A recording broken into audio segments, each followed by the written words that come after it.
Hey, salut à tous, c'est Loïc. Aujourd'hui, on se retrouve pour la troisième partie sur les meilleurs joueurs de l'histoire du PSG. Donc là, cette fois-ci, c'est sur les milieux de terrain. Donc il y aura vraiment de quoi dire. Il y aura des gens pour, des gens contre, ça c'est certain, parce que on a eu énormément de talent à Paris. Donc on se retrouve avec la troisième place qui est Marco Verratti. Marco Verratti, parce que déjà techniquement, c'est un des joueurs les plus à l'aise que j'ai jamais vu. Honnêtement, il me fait penser à Iniesta dans son jeu. Très très intelligent, très grande qualité de passe. Le seul problème, c'est qu'il marque pas assez de buts et c'est vraiment dommage parce que sinon, il a de quoi être un ballon d'or en puissance.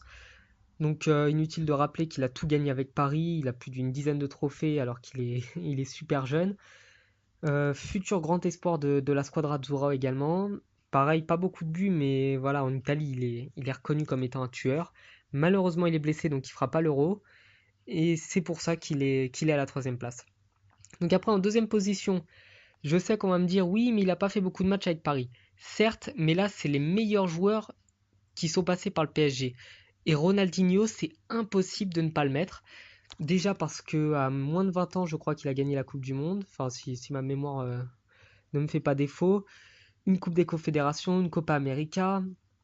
En club, il a gagné tout ce qu'il pouvait gagner aussi, avec le Barça surtout.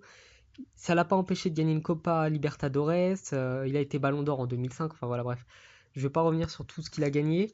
Un joueur monstrueux, très très très technique, extrêmement rapide. C'est le genre de gars, on en voit un tous les 15 ans et on a eu la chance de le connaître au parc. Et c'est déjà le premier.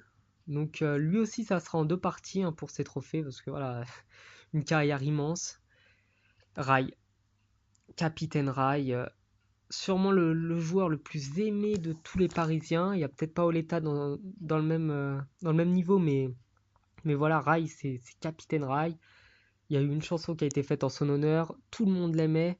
Tout le monde a été malheureux qu'il parte parce que voilà, il avait fait ce qu'il avait à faire. Il est parti lui-même à pleurer. Enfin, voilà, grand joueur. Également comme Ronaldinho, une Coupe du Monde, deux Copa Libertadores, un championnat du Brésil, une Coupe des Coupes, un championnat de France, deux Coupes de France. Enfin, il a tout gagné. Une carrière accomplie. Et, et c'est pour ça qu'il a la première position de mon classement. Parce que je vois pas qui clairement comme milieu de terrain était meilleur que Rai. Voilà, merci de m'avoir suivi. J'essaye de faire ça bien, de faire ça vite.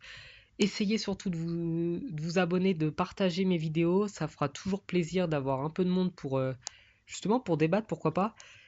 Et je vous remercie de votre fidélité. Merci.